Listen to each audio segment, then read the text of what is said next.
I'm very happy today to host Monika Morawiecka, Head of Strategy at Polska Grupa Energetyczna.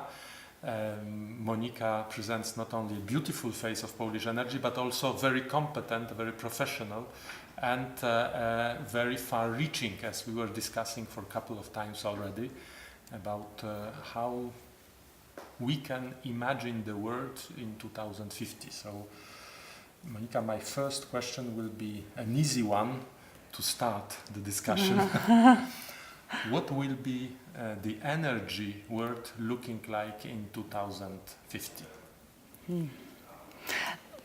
First of all, thank you very much for the invitation for such an interesting discussion and definitely a challenging question. The short answer to that question would be, I don't know. The bit longer answer to the question, and an answer that maybe says more about what I would like to see, not necessarily what I would believe is possible. What I think would be nice to have in 2050 would be a world powered by renewable energy solely.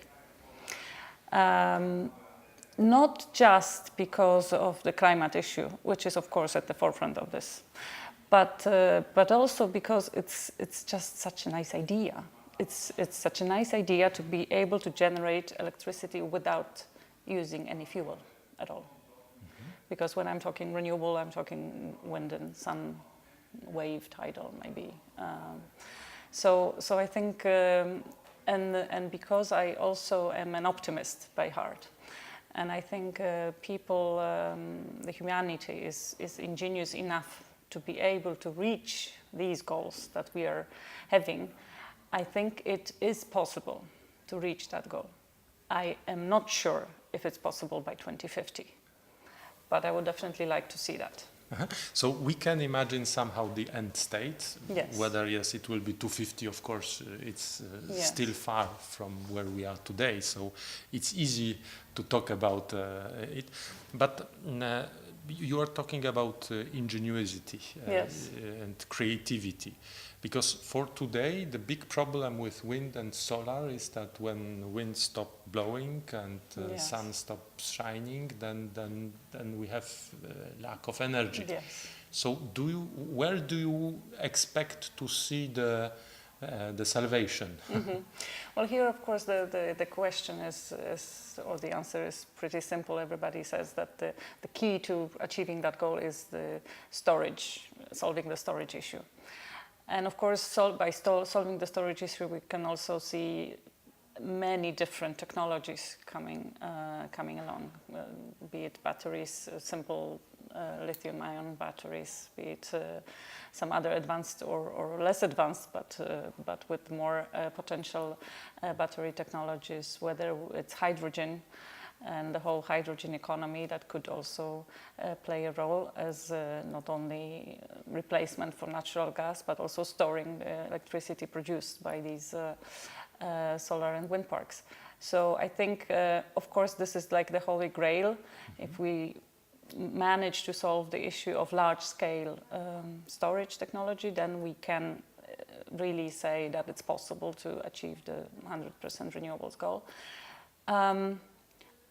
What I also think is probably, I'm not sure if, I'm not competent enough to talk in details about the different storage technologies and their advancement and their potential and how fast and how far we'll go with them. But if we don't go as fast and as far as needed, then I think there is a big potential for a real revival of nuclear technologies in the future. Because if we decide as the world, not just European Union, but as a world, to really stop using coal for electricity generation and stop using natural gas for electricity generation, and if we want to be zero emission, and we don't have these large-scale storage technologies, then the only answer, looking at today's world, is nuclear.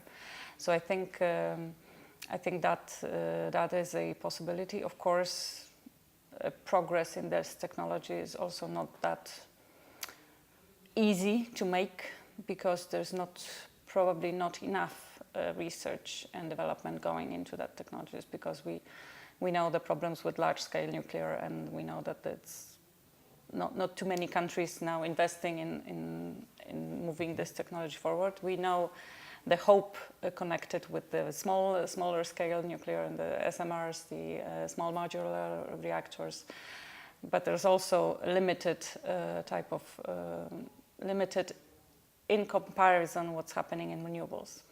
So there's limited amount of money spent on that research. So I think it's a really a question we cannot have an answer to now.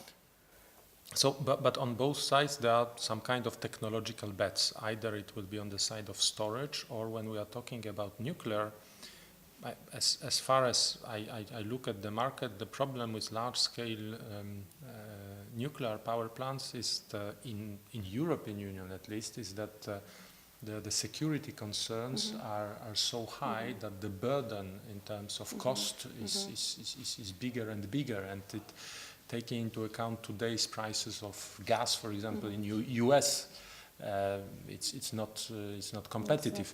So people are not investing in this technology. What would have to happen if large nuclear had to come back? Because it's again it's booming in other parts of the world, and many countries are right now developing nuclear.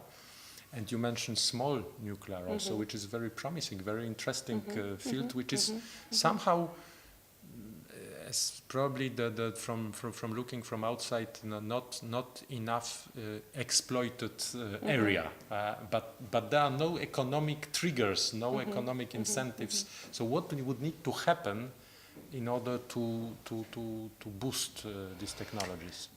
The easy answer would be to change the perception of the technology among societies in general. And in particular, to change one society, which is a big influencer on the rest of the world a little bit, which is the German society, which said no to nuclear at all in the future. It's actually interesting to watch what will happen, because very ambitious targets for emissions reductions for renewable technologies without zero emission backup technology is difficult to achieve as we see it now. So but the same discussion is ongoing in Japan after Fukushima, whether yes or not we are ready for reopening of nuclear power plants, etc. Yes. So there is a, so on one side you think yes, there will be some development on nuclear, because otherwise there might be, there yes, might if be. We don't move fast enough with storage. That's my guess. If we move fast enough, then probably not, because it will be cheaper and less risky to develop renewables plus storage than nuclear, because nuclear is just such a very difficult technology, very difficult projects to develop, very long term, very also single type. So if you build 1,000 megawatts in wind turbines, so you build 100 of the same turbine per 10 megawatt each. It's much easier technologically, because it's repetitive production, than to build 1,000 megawatt unit of nuclear. So I think it's really complicated, and it's actually one of the greatest achievements of mankind, the nuclear technology put in that use of energy production. But it's just so difficult, and people tend to prefer things that are less difficult and less risky from many perspectives: social, financial, operational, all of that. What would be the main drivers of this switch to renewables or nuclear? It will be because it will be cheaper, because it will be more accepted by societies, because it will be imposed by regulations, because new flows of money will be directed to this? What is your hypothesis on that? Well, of course, in the past it was mostly driven by regulations, so that's clear. In the European Union and elsewhere, regulatory pressure towards decarbonization and towards mandating some growth in renewables were the driving force behind it. But it's changing. And it's changing quite fast because I think, and this regulatory pressure is, we have to credit it because it moved the technology, mandating its development, but then technological advancements came in because of the scale achieved. And now these technological advancements that mean lower cost are a much bigger driver than regulators and regulatory issues. So I think already around Europe you could say large-scale wind, onshore wind and solar is competitive without subsidies, probably. Mm-hmm. So regulation contributed to build a critical mass, yes. and right now it it starts to be economical. And it will go on like that. Yeah, and I think we haven't seen the end yet of technological advancements in these technologies. So mm-hmm. it's still improving and it's still lowering the cost. And the third, so regulations, technology, the third issue is social pressure. Mm-hmm. And we even see it, in Poland, we haven't seen it that much so far. But for example, from my perspective as a big utility selling energy to big industrial clients, we see more and more clients coming to us and asking for green electricity. And the reason they're giving for that is interesting. They are saying, we don't care that much, but we are big exporters. Poland is quite a big exporter. Our clients are all over the world and they're asking us for our carbon footprint. And they say, we won't buy from you anymore if you don't show us your green credentials. So that's why. And why are they asking that? Because their societies, their clients back home are asking for that. So the pressure is a global pressure. I think it's happening more and more, a global pressure, social pressure, and it used to be more like a CSR exercise for companies, but now it's more and more being a business, be or not to be mm-hmm. for some. So I think being able to respond to this societal yeah. demand, it's yeah. the core activity of the company yeah. and not anymore only a PR activity. And we can, of course, question whether this will continue. Maybe the world will change and people will not care anymore. But why would they not care? It's difficult to see where would that change come from. Yeah. Because if the costs are going down, there's no more an argument, oh yeah, nice, I like to be green, but it's too costly. If it's not too costly anymore, there's no argument against. Mm-hmm.